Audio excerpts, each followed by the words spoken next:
Hey everyone, welcome to Reality TV News Update, the place where we bring you the latest updates, fun moments, and behind-the-scenes stories you won't want to miss. The afternoon sun poured through the backyard windows of the Big Brother 27 house, splashing warm gold across the faded cushions on the outdoor couches. The air was still, eerily still, like the house itself was holding its breath, waiting to see what would happen next now that the final four had finally taken shape. Morgan sat cross-legged near the hammock, absently tying and retying her shoelaces. She wasn't really paying attention to them, she just needed something to do with her hands. Her mind was a storm named Vince Pinero. She heard footsteps before she saw him, the slow, careful kind that meant he was thinking. Vince rarely approached without a purpose. She lifted her eyes as he walked into view, hands stuffed into his hoodie, dark hair still messy from his afternoon nap. "You got a minute?" he asked. His tone was too calm, too practiced. Morgan nodded, though her stomach twisted.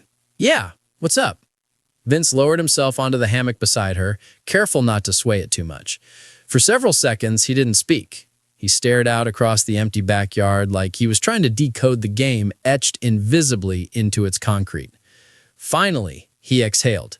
"Mo, I need to talk to you about Thursday." Morgan blinked. "We've all been talking about Thursday."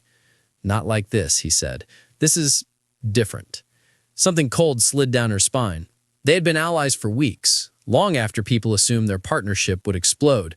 They weren't a showmance, at least not officially, not in any way they'd ever admit, but they were close. Close enough that the other house guests whispered, and close enough that the fandom online dissected every glance. And now, with only 4 of them left, her, Vince, Lauren, and Zach, the game was tighter than it had ever been. "What are you trying to say?" she asked. Vince turned to her, eyes unusually soft. "I'm trying to say that I can't win this game." Morgan stared at him. "Vince, no! Listen!" He shook his head, cutting her off. "You and I both know what happens if I'm sitting in those final chairs. I lose." "That's not true." "It is true," he insisted, voice firm. "You know it. I know it. Everyone left in this house knows it."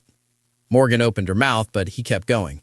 Slow, deliberate, like he'd rehearsed every word. "I've burned too many people. I pissed off the wrong ones.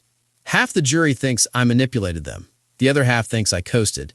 You think Ava's voting for me after the way Week 5 went? You think Kelly is giving me her vote after I blindsided Corey? You think Riley is voting for me after she found out I leaked that alliance? No shot." The words hit her like a punch. Not because he was wrong, but because he wasn't. The jury house was stacked with people who had complicated feelings about Vince. Some respected him, some resented him, some hated him in that Big Brother, game-specific way that had nothing to do with real life, but still mattered more than anything on finale night. Morgan swallowed. "Why are you telling me this?" "Because," he said gently, "you're considering keeping Lauren over Zach." Her pulse quickened. He was right. She was considering it. Zach was stronger in comps, more likely to win HOH or veto when it counted. Lauren was social, strategic, and more subtle. Every comparison was murky, every outcome unpredictable. "You're thinking about what gives you the best shot at the final 2, Vince said. "And you're thinking about who's easiest to beat. That's fine. That's the game. But if you want the truth," he looked her straight in the eyes. Her chest tightened. "Vince, you're making it sound like you want me to drag you to the end. That's not what I'm asking." He leaned forward, elbows on his knees. "Take whoever you want to the final 3. Do what's best for you. But don't make decisions based on thinking I'll beat you. Because I won't. If we sit next to each other on finale night, you win. And honestly, you probably deserve it too." She felt something twist painfully in her heart. She wasn't sure if it was guilt, gratitude, or the slowly dawning realization that he believed this more deeply than she thought. "Why are you doing this now?" she whispered. "Because I don't want you wasting a spot in the final 3 just to keep me safe. Not if it's based on a lie you're telling yourself.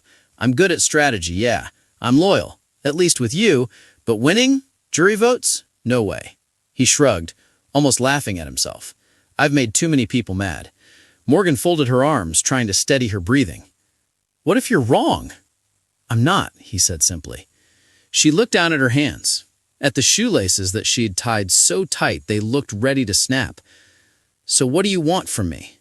"I want you," he said softly, "to play the game for yourself, not for me, not for whatever the fans think, not for whatever our friendship is." Her eyes shot up. "Our friendship?" "You know what I mean," he murmured. And she did. Everything between them existed in a weird, blurry space between alliance, trust, flirtation, and something deeper they never dared name. The house did strange things to emotions.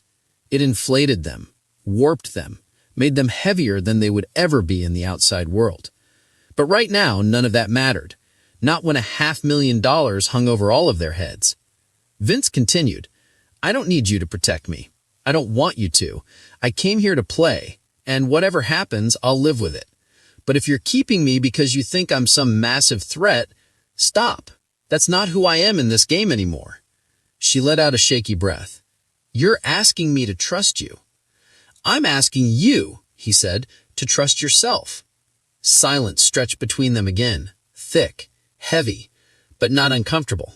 The kind of silence only two people who genuinely cared about each other could sit through without flinching. Finally, Morgan spoke. "What if I still want to keep you?" "Then keep me," Vince said without hesitation. "I'll fight. You know I will. I'll try to win everything I can, and if that means I take you to the end, I will. But I don't want you making that choice because you think I'm some massive threat.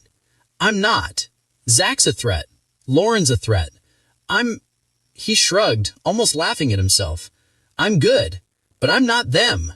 She studied his face, the sincerity, the vulnerability, the complete absence of strategy. Or maybe this was strategy. Vince was good enough that she could never completely tell. But she also knew him, better than anyone in the house, and something in his voice told her, this wasn't gameplay. This was honesty. "Thank you," she said finally, "for telling me the truth." He nodded, rising from the hammock. "Whatever you do on Thursday, I'm good with it. I promise." She watched him walk away, the backyard door closing softly behind him. Morgan exhaled slowly. For the first time in days, her mind felt clear. Maybe he really couldn't win. Maybe he really was the safest option for her. But maybe, just maybe, the reason she wanted him there had nothing to do with safety or strategy or finale speeches. Maybe she just didn't want to face the end of the game without him. As the BB27 cast took their seats for the official post-season interview special. The finale had wrapped only hours ago, yet the house guests were still buzzing with leftover adrenaline. Not all of them had slept. Not all of them could. The emotions were still too raw. Morgan Pope sat in the center chair, poised but visibly overwhelmed as she adjusted the microphone clipped to her collar. Across from her sat Vince Pinaro, leaning back with his arms folded tight like he was trying to hold himself steady. The host turned to them. "Everyone watching wants to know how things really went in those final days, especially the conversations between the two of you. So let us start there. Vince, why did you keep telling Morgan that you could not win the game?" Vince let out a slow breath. No comma, no break, just a steady release as he stared at the polished floor before meeting the host's eyes. "Because it was the truth. I knew it. I felt it. I lived it every day in that house. People thought I was this big mastermind, but that was not how the jury saw me. Not after all the fights and all the moves that got messy." Morgan shifted in her seat. "But you were still fighting. You never gave up." "I never said I was giving up," Vince replied. "I said I could not win. Those are different things. I wanted to make sure you were not playing your game based on some idea that I could beat you. I could not." The host nodded, then turned toward Morgan. "Did you believe him when he first said that?" Morgan laughed softly. "No way. Not at all. The house was so full of stress and mind games. Everyone was saying something that could have been true or false. I kept thinking he was trying to trick me, trying to get me to keep him. I thought he was laying out some huge reverse psychology plan." Vince shook his head a little.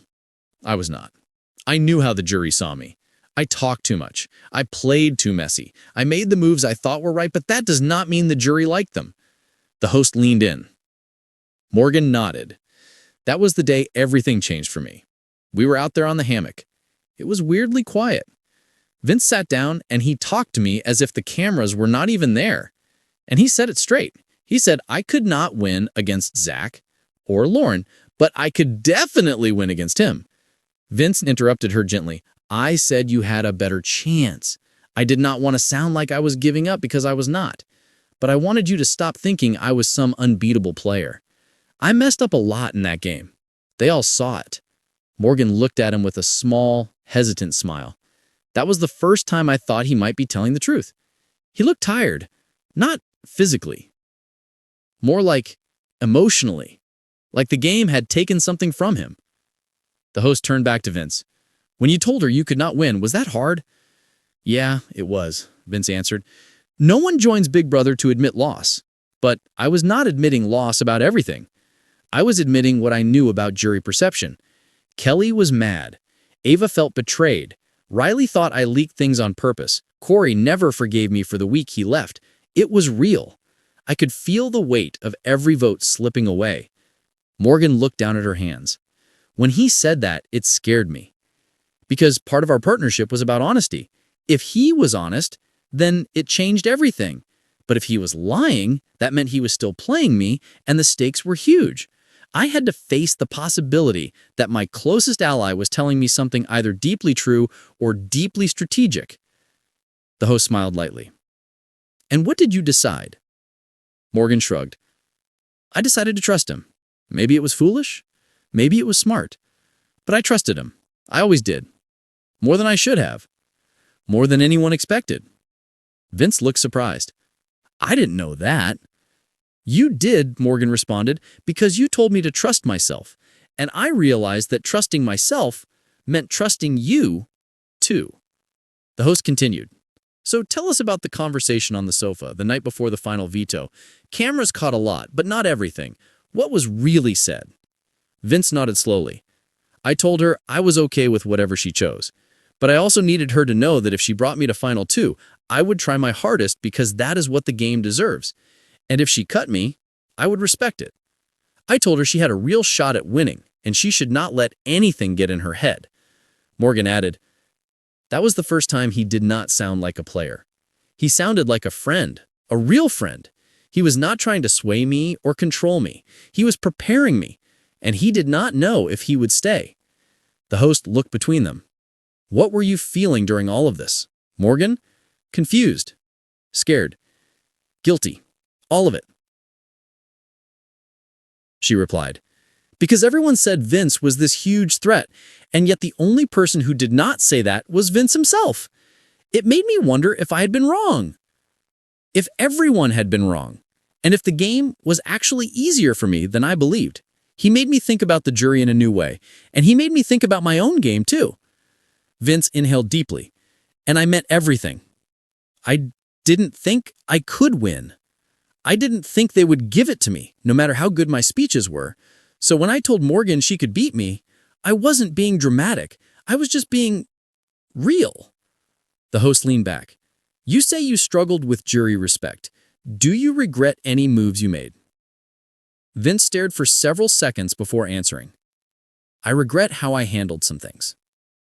Not the moves themselves, but the way I talked to people. I should have calmed down. I should have explained more. I should have made fewer enemies. But I do not regret aligning with Morgan.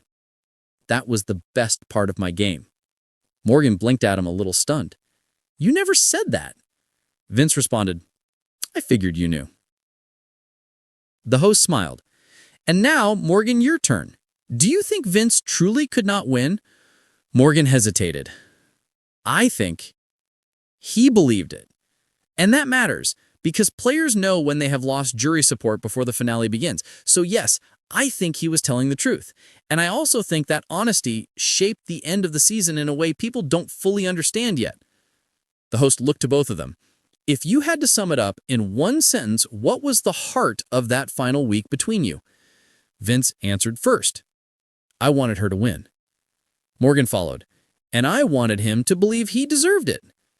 The studio went quiet for a moment as both of them exchanged a small, real, sincere smile. No strategy, no gameplay. Just two people who survived something together and were finally free to talk about it. The host closed the segment. And that's the truth behind BB27.